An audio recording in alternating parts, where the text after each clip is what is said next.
नमस्कार। कभी सोचा है कि एक नन्हा सा बच्चा जो बस अपनी ही दुनिया में रहता है, वो कैसे धीरे धीरे हमारे और आपके समाज का एक जरूरी हिस्सा बन जाता है। सच कहूं तो ये सफर किसी जादू से कम नहीं लगता।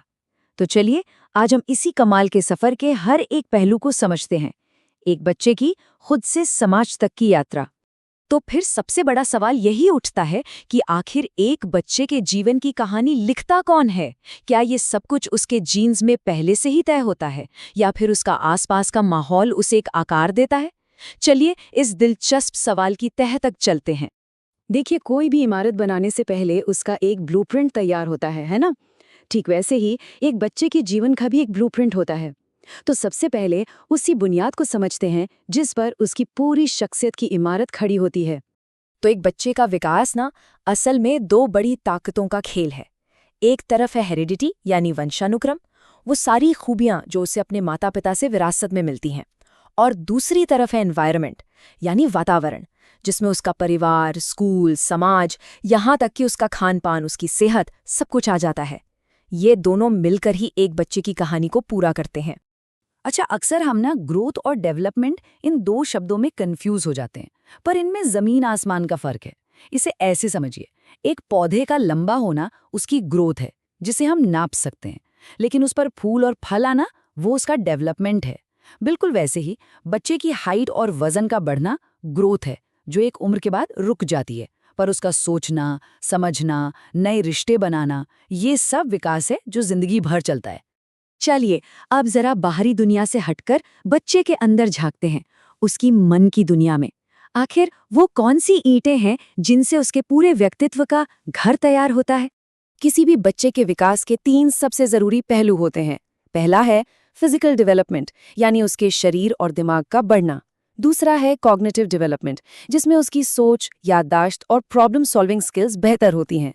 और तीसरा है सोशियो इमोशनल डेवलपमेंट, मतलब वो अपनी भावनाओं को समझना और दूसरों से जुड़ना सीखता है।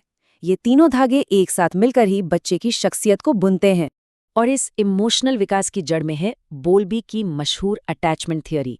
ये थियरी कहती है कि हर बच्चा जन्म से ही एक खास इंसान, जो उसकी सबसे ज्यादा देखभाल करता है, उसके साथ एक मजबूत इमोशनल बॉन्ड बनाना चाहता है। और यही पहला रिश्ता जिंदगी भर के लिए उसके मन में सुरक्षा और विश्वास की नींव डालता है। इस थ्योरी के चार जरूरी स्तंभ हैं। पहला, एक ही मुख्य देखभाल करने वाले से खास लगाव। दूसरा, ये जुड़ाव जिंदगी की शुरुआती 2-3 सालों में बनना बेहद जरूरी है, इसे क्रिटिकल पीरियड कहते हैं। तीसरा, यही पहला रिश्ता बच्चे के मन में एक इंटरनल वर्किंग मॉडल बना देता है, जो तय करता है कि वो आगे चलकर दुनिया पर कितना भरोसा करेगा।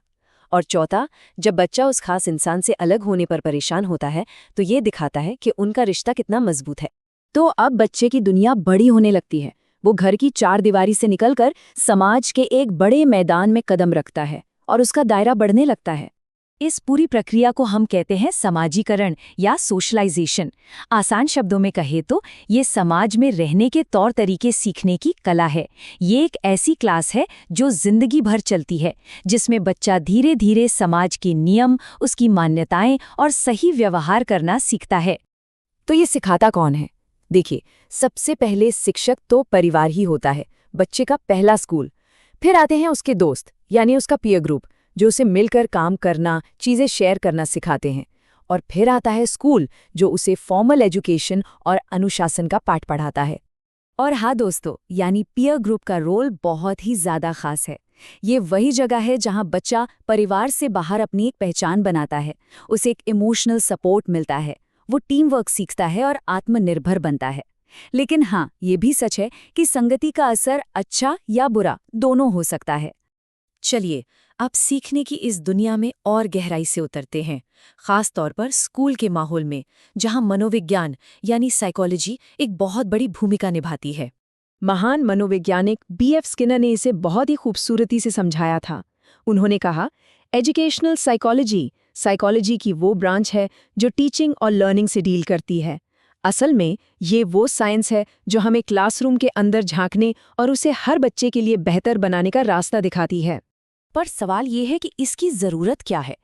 ज़रा सोचिए, ये शिक्षकों को हर बच्चे की अलग अलग काबिलियत और दिलचस्पी को समझने में मदद करता है। इसी की मदद से पढ़ाने के तरीके बेहतर होते हैं, सिलेबस बच्चे के मानसिक स्तर के हिसाब से बनता है और क्लास में डर की जगह एक पॉजिटिव माहौल बनाया जा सकता है।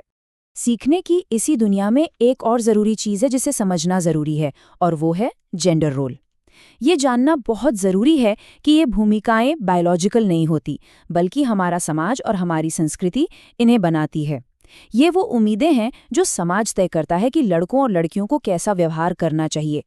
अक्सर समाज कुछ अनकहे नियम बना देता है ना? जैसे कि लड़के मजबूत बने, वो रोए नहीं, लड़कियां देखभाल करने वाली हों, वो इमोशनल हों, लड़कों के खिलौने कार और एक्शन फिगर होते हैं, तो लड़कियों के लिए गुड़िया और किचन सेट।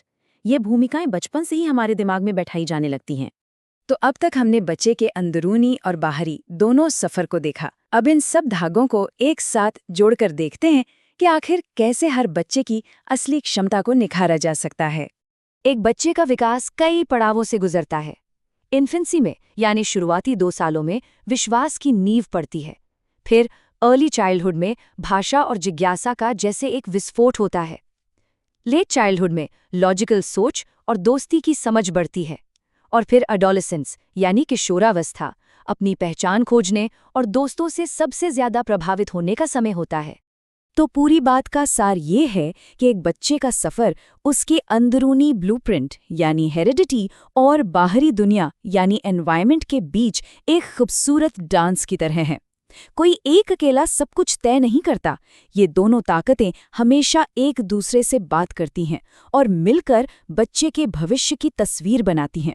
तो इस पूरे सफर को समझने के बाद ये सवाल हम सबके सामने आकर खड़ा होता है, एक ऐसी दुनिया बनाने में हमारी क्या भूमिका है जहां हर बच्चा अपनी पूरी क्षमता के साथ खेल सके। चाहे हम माता पिता हों, शिक्षक हों या फिर समाज का एक हिस्सा, हमारी जिम्मेदारी क्या बनती है, इस पर जरूर सोचिएगा।